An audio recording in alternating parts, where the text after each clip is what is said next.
আসসালামু আলাইকুম।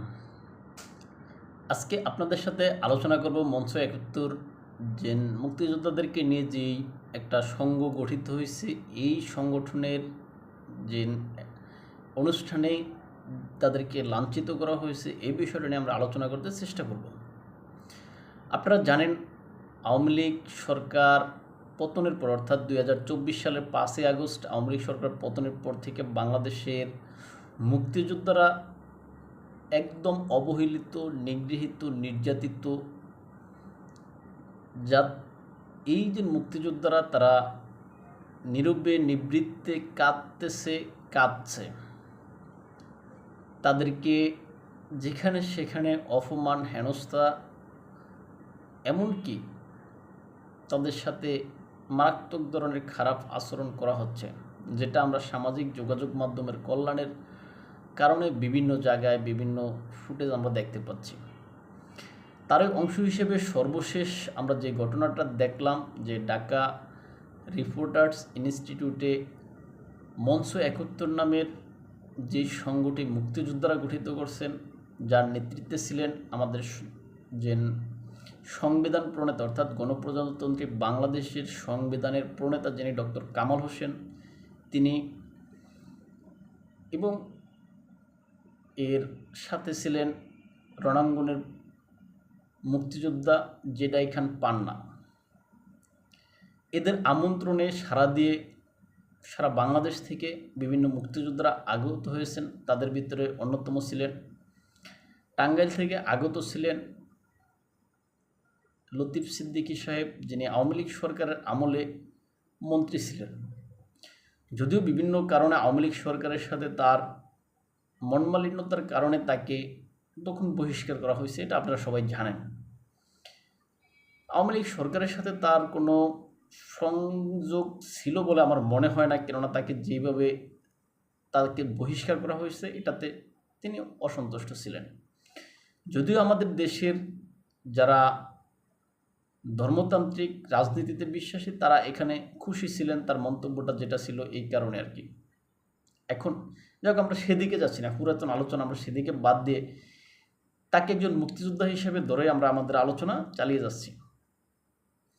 এখন লতিফ সিদ্দিকী একজন মুক্তিযোদ্ধা, তাদের সাথে আরও অনেক মুক্তিযোদ্ধারা ছিলেন।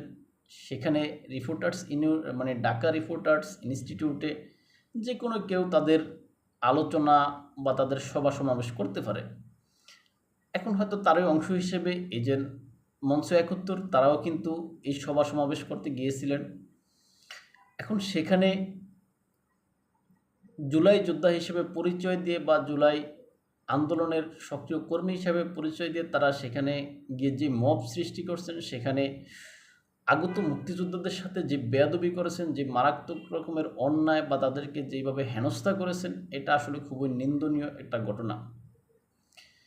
এবং সেখানে এই যে মব সৃষ্টিকারীদের সাথে তাদের যে ঘটনা, এটার সাথে আবার আমাদের প্রশাসনও বলা যায় যেন একদিকে সুবাতাস দিয়েছেন, কেননা সেখানে মব সৃষ্টিকারীরা এদেরকে ধরিয়ে দিয়েছেন, প্রশাসন এদেরকে ধরে নিয়ে গেছে। আবার আমরা যদি এদিকেও তাকে আসলে প্রশাসনের কোনো কিছু করার ছিল না, কেননা আমরা যদি প্রশাসনের দিকটা বিবেচনা করি, এই যে ব্যক্তিদেরকে অর্থাৎ মুক্তিযোদ্ধাদেরকে যদি প্রশাসন সেখানে রেখে যেত, অর্থাৎ সেখানে মব সৃষ্টিকারী যারা ছিল তারা হয়তো এদেরকে আরও মারাত্মক ধরনের এদের সাথে বেয়াদবি করতো বা এদের সাথে আরও অন্য কিছু করতো হয়তো বা। তাই হয়তো বাধ্য হয়ে প্রশাসন তাদের নিরাপত্তার স্বার্থেই বা মুক্তিযোদ্ধাদের নিরাপত্তার স্বার্থেই হয়তো তাদেরকে নিয়ে গেছে। এখন নেওয়ার পরে তাদেরকে কোর্টে চালান করা হয়েছে, সেখান থেকে তাদের বিরুদ্ধে গ্রেপ্তার দেখানো হয়েছে, যেটা আপনার সন্ত্রাস বিরোধী আইনে, এরকম একটা আইনে তাদেরকে গ্রেপ্তার দেখানো হয়েছে। যাক, সেটা প্রশাসনের কাজ, প্রশাসনের কাউকে গ্রেপ্তারের পরে তাকে কীভাবে চালান করবে সেটা তাদের আইনি বাধ্যবাধকতার ভিতরে থাকে। এখন সেখানে প্রশাসন তো এই মুক্তিযোদ্ধাদেরকে গ্রেপ্তার না করে কিন্তু যারা সেখানে মব সৃষ্টি করতে গিয়েছে, যারা সেখানে মব সৃষ্টি করছে, তাদেরকে কিন্তু প্রশাসন গ্রেপ্তার করতে পারত। কিন্তু ওই জন্য বললাম, প্রশাসনের হাত পা বাঁধা, প্রশাসনে আসলে কিছু করার নেই। প্রশাসন বাধ্য হয়ে এই মবের কাছে মাথা নত করতে হয়। আর এই ক্ষেত্রে তার ব্যতিক্রম হয়নি, প্রশাসন মবের কাছে মাথা নত করে আমাদের ফ্রিডম ফাইটার যারা আছেন তাদেরকে গ্রেপ্তার করে নিয়ে গেছেন। আমরা দেখি যে রাশিয়ার অর্থাৎ দ্বিতীয় বিশ্বযুদ্ধের সময় রাশিয়ার যে সমস্ত ফ্রিডম ফাইটারগণ আছেন, যুক্তরাষ্ট্রের যে সমস্ত ফ্রিডম ফাইটারগণ আছেন, অথবা অন্যান্য দেশের যে সমস্ত ফ্রিডম ফাইটারগণ আছেন, তাদেরকে কিভাবে রাষ্ট্র সম্মান করে।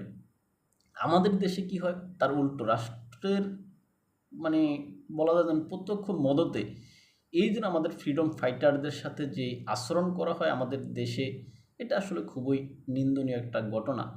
আমরা দেখি রাশিয়ার প্রেসিডেন্ট তারা যুক্তরাষ্ট্রে গেল, সেখানে দ্বিতীয় বিশ্বযুদ্ধের সময় তাদের যে সমস্ত সৈন্যগণ বা যে সমস্ত ব্যক্তিরা মারা গেছেন তাদের কবর যেখানে আছে সেখানে তিনি হাঁটু গেড়ে বসে তাদেরকে সম্মান জানান। আর আমাদের দেশে হয় তার উল্টো। রাশিয়ার প্রেসিডেন্ট যখন বক্তব্য দেন সেখানে তাদের জীবিত যে সমস্ত মুক্তিযোদ্ধা আছে তাদের মহান স্বাধীনতা দিবসের সময় তাদেরকে সেখানে রাখেন, তাদেরকে রাষ্ট্রীয় সম্মানে সেখানে রাখেন। কিন্তু আমাদের দেশে উল্টো হচ্ছে।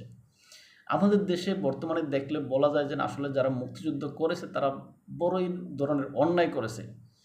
এখন এই ক্ষেত্রে মনে হয় হুমায়ুন আজাদের একটা কথা আছে যে পাকিস্তান ভাঙার অপরাধে দেখা যাবে যে একটা সময় বাংলাদেশে মুক্তিযোদ্ধাদের ফাঁসি হবে।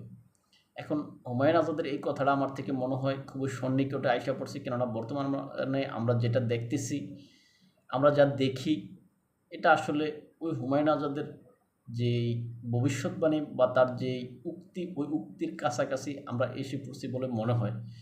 কেননা আমরা দেখি মুক্তিযোদ্ধাদেরকে লাঞ্ছিত করা হয়, তাদের গলায় জুতার মালা দেওয়া হয়, মুক্তিযোদ্ধারা কাঁদে তাদেরকে রক্তাক্ত করা হয়, মুক্তিযোদ্ধারা কাঁদলেও তাদের সেই কান্না আমাদের প্রশাসন বা আমাদের রাষ্ট্রের ঊর্ধ্বতন কর্তৃপক্ষ বা মহল যারা আছেন তাদের কান পর্যন্ত পৌঁছায় না। তাই আমাদের মুক্তিযোদ্ধারা নীরবে নিবৃত্তে কেঁদে যাচ্ছে। আমরা দেখছি গতকালকে একজন সাংবাদিককে গ্রেপ্তার করা হয়েছে, যিনি সম্ভবত সাংবাদিক মঞ্জুরুল আলম পান্না। এই সাংবাদিক মঞ্জুরুল আলম পান্নার মারাত্মক কোনো রকমের আমি রাষ্ট্রদ্রোহী বা ওরকম কোনো কথা দেখিনি। তাকে রাষ্ট্র কেন গ্রেপ্তার করছে সেটাও জানি না। তবে তিনি যতটুকু কথা বলতেন, আলোচনা করতেন, মুক্তিযোদ্ধাদের পক্ষে বা মুক্তিযুদ্ধের বিষয়ে তিনি করতেন। এখন তাকেও যেন গ্রেপ্তার করা হয়েছে, আসলে প্রশাসন কী চাচ্ছে, আমাদের রাষ্ট্র কী চাচ্ছে সেটা তারাই ভালো জানে। তবে মঞ্জুরুল আলম পান্না সাংবাদিক এবং আমাদের যে সমস্ত মহান মুক্তিযোদ্ধাদের যে রণাঙ্গনের যে সমস্ত সৈনিকদের গ্রেপ্তার করা হয়েছে তাদেরকে অবিলম্বে ছেড়ে দিবে প্রশাসন, এই আশাবাদ ব্যক্ত রেখে আজকে আমাদের ভিডিও অনুষ্ঠান এখানেই শেষ করলাম। ভালো থাকবেন সবাই, দেখব অন্য কোনো ভিডিওতে। আসসালামু আলাইকুম।